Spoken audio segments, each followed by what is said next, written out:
नमस्कार। आजकल पूरी दुनिया में देश का अपमान हो रहा है।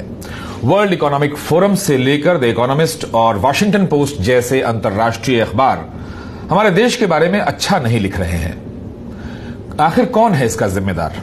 आखिर पिछले 6 साल में ऐसा क्या हो गया कि पूरी दुनिया जो हमारे देश को इकोनॉमिक पावर हाउस कहती थी, अब वही लोग हमारे देश को अपमानित कर रहे हैं। कौन है इसका जिम्मेदार? क्या खुद भारत की सरकार की नीतियां, या सरकार को चलाने वाली सबसे बड़ी पार्टी? देखिए द इकोनॉमिस्ट के कुछ कवर पेज। यह तस्वीर 2010 की है। इसमें कहा गया है कि कैसे भारत चीन की अर्थव्यवस्था को पीछे छोड़ देगा। यह बात 2010 की है।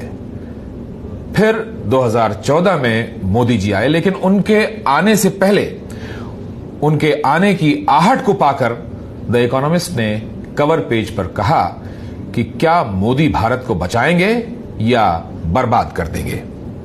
याद कीजिए मोदी जी ने क्या कहा था। ये 5-6 साल पहले की बात है। मैं याद दिलाता हूं। उन्होंने कहा था कि भारत को वे विश्व गुरु बनाना चाहते हैं। बड़े बड़े अर्थशास्त्री और व्यापारी आज ये कह रहे हैं कि अर्थव्यवस्था चौपट हो चुकी है।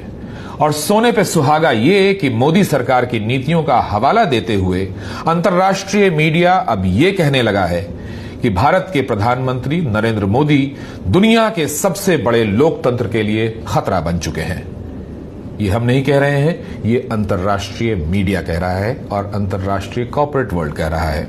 द इकोनॉमिस्ट ने भाजपा के चुनाव चिन्ह के साथ अब ये कवर पेज बनाया है कि भारत असहिष्णु हो गया है, इनटॉलरेंट इंडिया।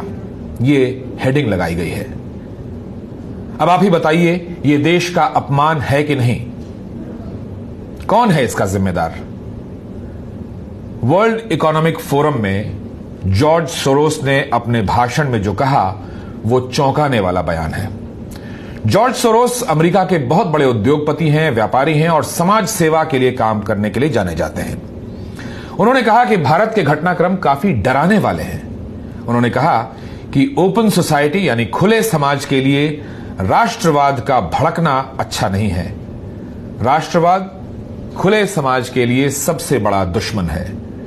कश्मीर और CAA जैसे कानून का हवाला देते हुए जॉर्ज सोरोस ने प्रधानमंत्री नरेंद्र मोदी का नाम लेकर कहा कि लोकतांत्रिक तरीके से चुने जाने के बाद वे भारत को हिंदू राष्ट्र बनाना चाहते हैं।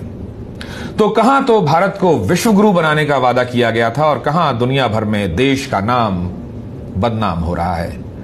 इंटरनेशनल मीडिया और इंटरनेशनल कॉर्पोरेट वर्ल्ड भारत के बारे में क्या कह रहा है, ये अफसोसनाक है।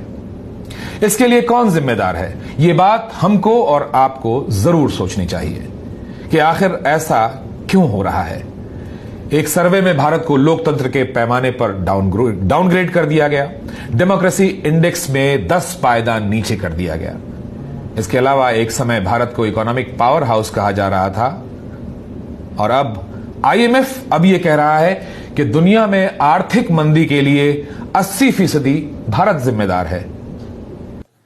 The biggest contributor to the revision is India, where growth slowed sharply owing to stress in the non-bank financial sector and weak rural income growth. ये देश का अपमान नहीं है तो और क्या है? कौन है इसका जिम्मेदार? नमस्कार।